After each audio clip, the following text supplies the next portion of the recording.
Olá, pessoal, tudo bem com vocês? Estamos aqui juntinhos para mais uma aula de ciências e hoje nós vamos dar início à nossa apostila, né? No nosso capítulo 1, que está na página 159, tá? O tema da aula são as propriedades da matéria, né? E também o estado físico da matéria, tá? Vamos à aula, pessoal? Matéria e suas propriedades. O que é matéria? É tudo que tem massa, a princípio, né? Então, a gente pode dizer que um carro é matéria, que o muro é matéria, que os seres vivos, de uma maneira geral, né? Animais, seres humanos, vegetais, são matérias, matéria também. Então, é tudo que tem massa. A gente, no decorrer da aula, vai entender melhor esse conceito. Matéria, a definição corretinha, bonitinha de matéria. É tudo que tem massa e que ocupa lugar no espaço. Não existe vida nem manutenção da vida sem matéria. Então, como assim, professora? Tudo que tem massa e ocupa lugar no espaço. O ar, por exemplo, a gente diz que o ar é matéria. Você sabia? Por quê? Porque se você pegar um balão de gás, por exemplo, e encher ele, soprar lá dentro e amarrar, você botar numa balança, você vai perceber que o peso mudou do balão cheio para o balão vazio. Tá? Significa que ali dentro tem ar e que o ar tem peso, ou seja, tem massa. Tá? E que ele ocupou um lugar dentro daquele balão. Se você pegar o balão vazio, ele vai estar murchinho, né? Se você encher ele de gás, ele vai ficar redondo e grandão. Então, tudo que tem massa e ocupa lugar no espaço, a gente define como matéria. Uma porção delimitada da matéria recebe o nome de corpo. Por exemplo, um pedaço de madeira, a gente diz que é um corpo. Quando um corpo é usado como utensílio ou ferramenta pelo homem, temos um objeto. Então, se eu disser uma porta de madeira, eu estou falando de um objeto, tá? E a molécula, só algumas definições para a gente dar início aí nesse ano letivo, que a gente vai falar muito dessas coisas, tá? Molécula é a menor porção de uma substância pura que conserva as propriedades e a composição da substância. Apesar de minúsculas, as moléculas são constituídas por partículas ainda menores, que são denominados átomos. A gente vai ver melhor essa questão de molécula, substância, átomo, nas aulas sequenciais, tá? Nos próximos capítulos. Hoje a gente vai se ater à matéria, tá bom? Propriedades da matéria. Toda matéria apresenta uma série de propriedades ou características que, em conjunto, permitem identificá-las e diferenciá-las das demais. Essas propriedades elas são divididas entre propriedades gerais e propriedades específicas. As propriedades gerais, pessoal, todas as matérias possuem essas propriedades. E as propriedades específicas, elas se diferenciam conforme os materiais. Tá bom? Então, propriedades gerais da matéria, nós vamos ter massa, extensão, elasticidade, compressibilidade, divisibilidade, inércia, impenetrabilidade. Nós vamos ver cada uma dessas, tá? Então, nós vamos começar pelas propriedades gerais da matéria. Extensão é a propriedade que a matéria tem de ocupar um lugar no espaço. O volume mede a extensão de um corpo, tá? Então, a extensão é o tamanho daquela matéria no espaço, tá? Então, se você olhar para a sua carteira aí, onde você está sentado, você vai perceber que ela é delimitada em um espaço, né? Isso se chama extensão. É o espaço que a sua carteira está ocupando dentro dessa sala de aula, tá? A gente diz que é extensão. Inércia. Inércia é a propriedade que a matéria tem em permanecer na situação em que se encontra, seja em movimento, seja em repouso. Quanto maior for a massa de um corpo, mais difícil vai ser alterar o seu movimento, e maior é a inércia. A massa mede a inércia de um corpo. Então, deixa eu explicar isso para vocês. Vamos pegar o exemplo que está aí na imagem. Uma moça dirigindo um carro, ela está com cinto de segurança. Digamos que esse carro esteja parado no semáforo. O semáforo está vermelho, portanto, o carro parou. Se ela arrancar com o carro muito rapidamente, o que vai acontecer com o corpo dela que estava parado enquanto o sinal estava vermelho?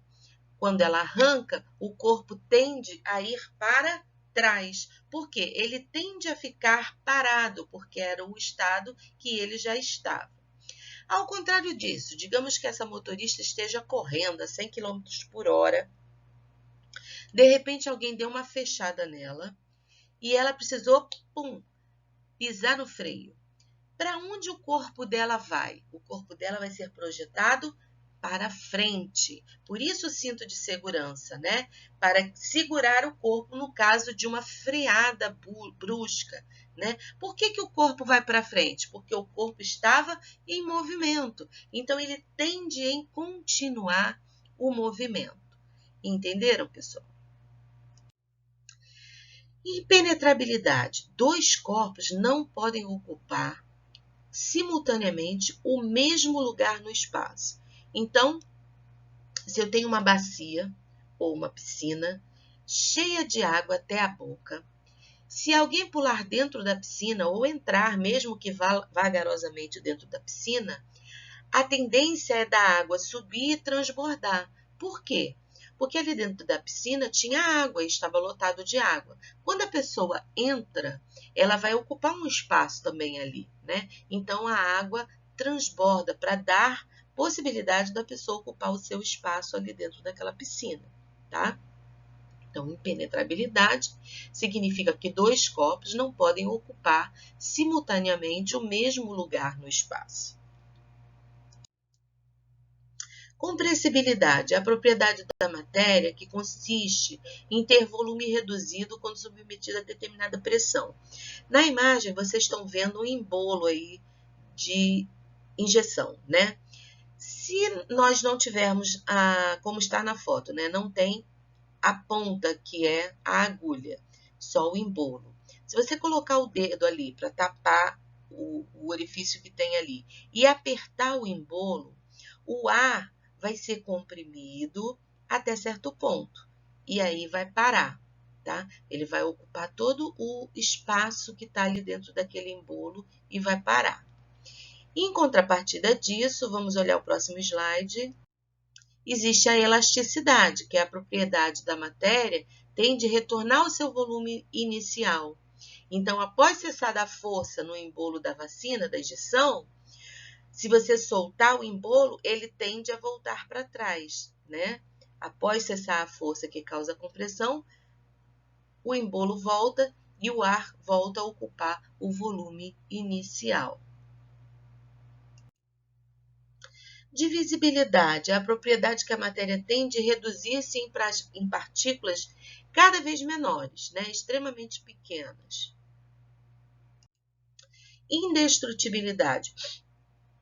A matéria, ela não pode ser destruída, pessoal. Ela é transformada. Então, por exemplo, se você pegar uma madeira ou uma folha de papel e colocar fogo, né? A madeira vai deixar de existir, mas ela vai ser transformada em outro material, que é a cinza, que é o gás carbônico que vai subir daquela combustão. Tá? Então, a matéria ela não pode ser destruída, ela é transformada. Por exemplo, quando um ser vivo morre no meio ambiente, ele vai passar pela ação dos decompositores. E toda a matéria que compõe o corpo desse ser vivo, seja um animal, seja um vegetal, vai ser decomposta e vai ser transformada em sais minerais novamente, que vai ficar ali no solo. Então, só para a gente entender, a matéria ela não pode ser destruída, ela é sempre transformada em outra coisa, em outra matéria, ok? Agora vamos falar sobre as propriedades específicas da matéria. que são as propriedades que variam conforme as substâncias de que o material é feito, e que também você vai conseguir identificar cada material. Então, nós temos as propriedades organolépticas, que são aquelas que a gente percebe com o nosso sentido, como cor, sabor, odor, tá? Brilho.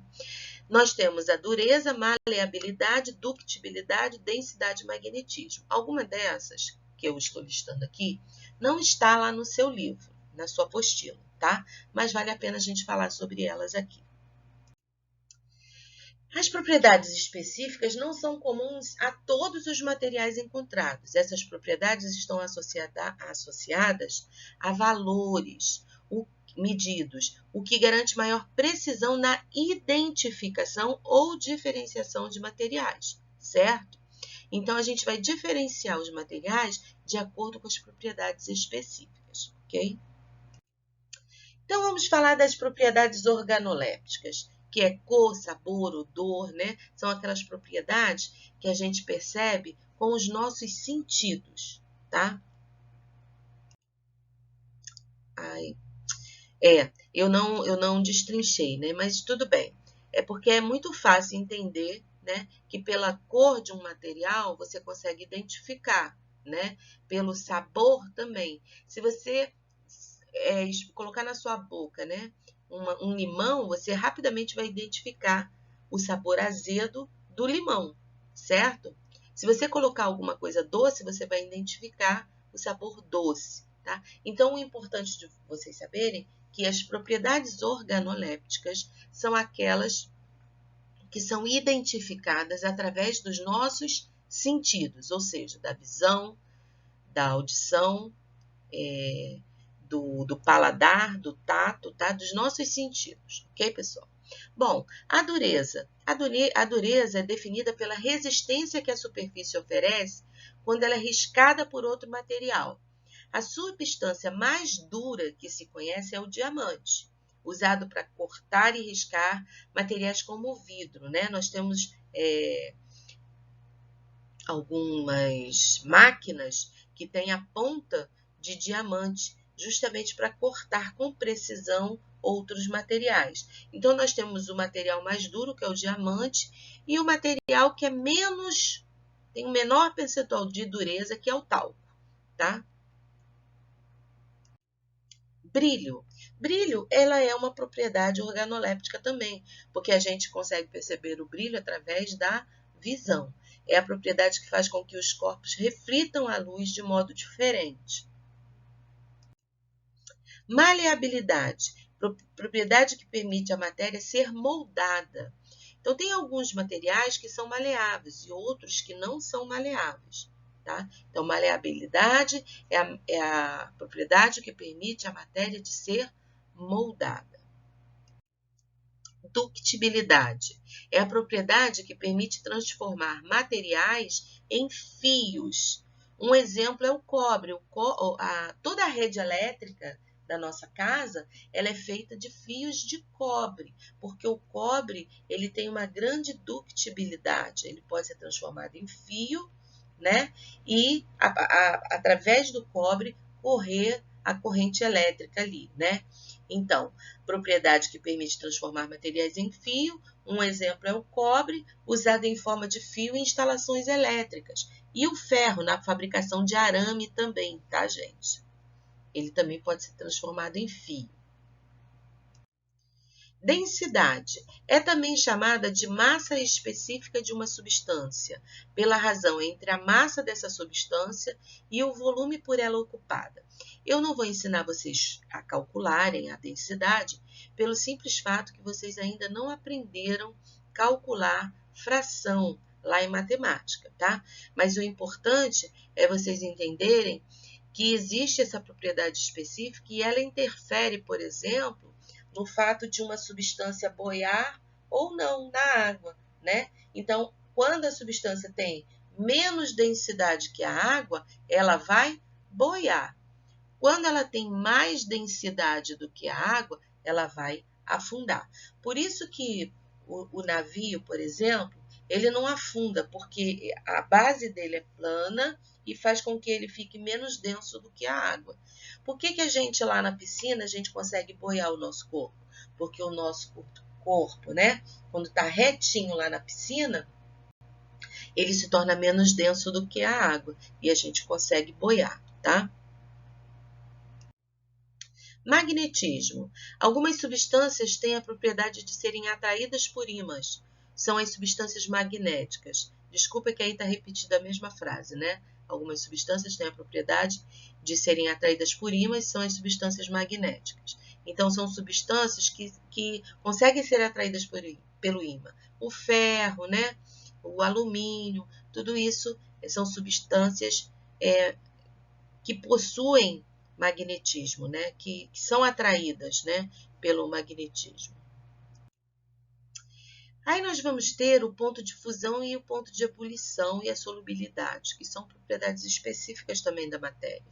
O ponto de fusão é a temperatura na qual uma substância passa do estado sólido para o estado líquido, tá? Então, digamos que a água esteja lá congelada, lá no freezer da nossa casa. E a gente pega essa água que está congelada a 0 graus ou abaixo de 0 graus e tira do congelador e traz e coloca em cima da pia. O ponto de fusão da água é 0 graus, tá? Ou seja, a 0 graus ele vai se tornar sólido. A 0,1 grau ele já vai começar a se tornar líquido, conforme ele vai adquirindo calor, tá? O ponto de fusão é a temperatura na qual uma substância passa do estado líquido para o estado gasoso. O ponto de fusão da água, por exemplo, é 100 graus Celsius. Quando você coloca uma panela lá no fogo, enche ela de água e liga o fogo. Ela vai ficar lá um tempinho, daqui a pouco ela vai começar a borbulhar, e você vai ver o vapor subir. Esse momento em que o vapor começa a subir é porque a temperatura chegou a 100 graus Celsius, ou seja, é o ponto de ebulição da água. Então, o ponto de fusão e ebulição dos materiais vai variar conforme cada material, tá? Então, a água, o ponto de fusão é 0 graus, o ponto de ebulição é 100. Outros materiais, gente, vão ter outros pontos de fusão e de ebulição, ok, pessoal? Vocês podem até, a título de curiosidade, pesquisar isso na internet. Por exemplo, o ponto de fusão e de ebulição da madeira, do ferro, tá? Vocês podem, de algum gás, né? Vocês podem pesquisar isso. E solubilidade é a quantidade máxima de soluto que pode ser dissolvido num solvente. Então, vamos imaginar um copo cheio d'água e vamos imaginar sal. A água é o solvente, tá? E o sal é o soluto. E a solubilidade da água é a quantidade máxima de sal que essa água pode receber para ficar ali esse sistema todo dissolvido ali, todo misturado, tá? Para que você não consiga identificar os materiais. É isso aí, pessoal. Estado físico da matéria. Vamos agora passar para outra parte da do nosso conteúdo de hoje, que está lá na página 162. Então, os estados físicos da matéria são 3, sólido, líquido e gasoso, tá? O estado sólido, ele tem algumas características, ou seja, se você olhar no microscópio um gelo, né, um pedaço de gelo, ou seja, a água que está no estado sólido, ele vai ter fortes ligações às suas moléculas. Não vai ter quase movimento, essas moléculas vão estar praticamente paradas. Vai ter movimento, tá, gente? Mas vai ser um movimento quase que nulo. E as moléculas vão estar muito, muito juntinhas. Por isso que o gelo fica assim, a água, né, no estado sólido, fica bem compacto, né? O estado líquido tem forças de ligações mais fracas do que os sólidos, então é mais maleável, tem liberdade de movimento. Se você pegar um copo cheio d'água, você virar num prato, por exemplo, aquela água vai espalhar pelo prato, né? Se você pegar um gelo e colocar no prato, ele vai continuar quadradinho lá, até ele derreter. As partículas estão próximas, mas não estão muito próximas, não chegam a estar totalmente ligadas umas às outras, a ponto de formar um desenho ali. O desenho do estado líquido é o formato do recipiente onde aquele líquido está. Então, se a água está no copo, ele vai adquirir o formato do copo. Se você colocar a água num prato, vai se espalhar pelo prato e vai ficar no desenho, né, no formato do prato, ok? E o estado gasoso, as forças de ligação já estão totalmente fracas, as moléculas estão totalmente soltas e tem grande liberdade de movimento. As partículas muito afastadas umas das outras, a ponto de a água que está no estado gasoso evaporar e se desprender ali do recipiente que você botou lá a água para ferver, né? A água estava no estado líquido. Quando começou a entrar em ebulição, a ferver a água, aquelas moléculas vão se desprendendo umas das outras e vai subindo em forma de vapor, tá? E aí a gente vê a água no estado gasoso. As mudanças de estado físico da matéria. Então, a gente sabe que nós temos, deixa eu sinalizar aqui, nós temos 3 estados físicos, né? Sólido, líquido e gasoso. Tá? E as mudanças desse estado físico, ou seja, de sólido para líquido, de líquido para gasoso e ao contrário também. Vamos ver isso agora. Bom, aqui nós temos o esqueminha de toda a mudança que pode acontecer nos estados físicos da matéria. Vou sinalizando para a gente ir vendo isso aí. Então, nós temos o estado sólido, o estado líquido e o estado gasoso. Do sólido, quando vai passar para o estado líquido, a gente diz que aconteceu uma fusão. Então, fusão é a passagem do estado sólido para o estado líquido. Do estado líquido, a passagem do estado líquido para o gasoso, a gente vai chamar de vaporização. Do estado gasoso para o estado líquido, a gente vai chamar de liquefação ou condensação também. Vocês devem se lembrar que vocês estudaram que quando as nuvenzinhas estão o vapor d'água sobe da terra, né? Quando chega lá em cima, ele condensa e formam gotículas de água que vão formar as nuvens, não é isso? Do estado líquido para o estado sólido, a gente vai chamar essa passagem de solidificação. Então, a passagem do estado líquido para o estado sólido se chama solidificação. Existe ainda a passagem do estado sólido para o estado gasoso, que a gente vai chamar de sublimação. E o contrário também é sublimação, do gasoso para o sólido. Tá? Professora, mas tem como passar do estado sólido para o gasoso? Tem sim. Eu não sei se vocês já viram, se conhecem, um produto chamado naftalina. É uma bolinha branca que geralmente as donas de casa colocam dentro dos guarda-roupa, atrás dos móveis, para afastar inseto. Essa bolinha branca, naftalina, se ela ficar lá no meio ambiente, quando passar um tempo e você for lá, você vai perceber que ela está ficando cada vez menor. Ou seja, ela está sublimando, ela está saindo do estado sólido e evaporando para o estado gasoso. Sublimando, desculpa, para o estado gasoso. Quando você passa mais tempo ainda, quando você vai lá, já não tem bolinha mais nenhuma, porque ela já sublimou totalmente e ela foi para o estado gasoso. Tá? Interessante pontuar aqui nesse quadro ainda é que do sólido para o líquido para o gasoso, a gente tem um aumento da temperatura. Como assim, professora?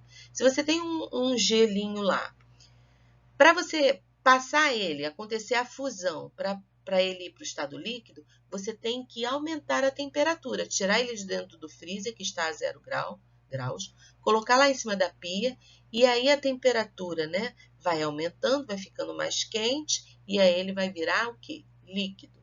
Se você pegar esse líquido e colocar no sol, o sol vai aquecer esse líquido e vai acontecer o quê? Evaporar. Então, do sólido para o líquido, para o gasoso, a gente tem um aumento da temperatura. E o contrário disso, do gasoso para o líquido, do líquido para o sólido, a gente tem uma redução da temperatura. Então, se eu tenho um gás, por exemplo, o vapor d'água, que está lá na atmosfera, para ele virar líquido, ele precisa reduzir a temperatura, ele precisa estar mais frio. Por isso que quando chega lá na altura adequada, a água em forma de vapor, ela começa a condensar e formar gotículas de água formando as nuvens. Se você pegar um líquido, uma água, por exemplo, e aquecer essa água, ou melhor, desculpa, e esfriar essa água cada vez mais, a ponto dela chegar a 0 graus, ela vai o quê? Solidificar lá no freezer, por exemplo, né? Vai ficando gelado, gelado, gelado, até que solidificou, tá? Então, aumento de temperatura está nessa direção, do sólido para o líquido para o gasoso. Redução da temperatura está nessa direção, do gasoso para o líquido para o sólido. Ok, pessoal? É isso aí, pessoal. Aqui termina a nossa aula. Eu gostaria que vocês fizessem os exercícios que estão na folhinha que eu mandei, no PDF que eu mandei, tá? E até a próxima aula, se Deus quiser. Um beijão!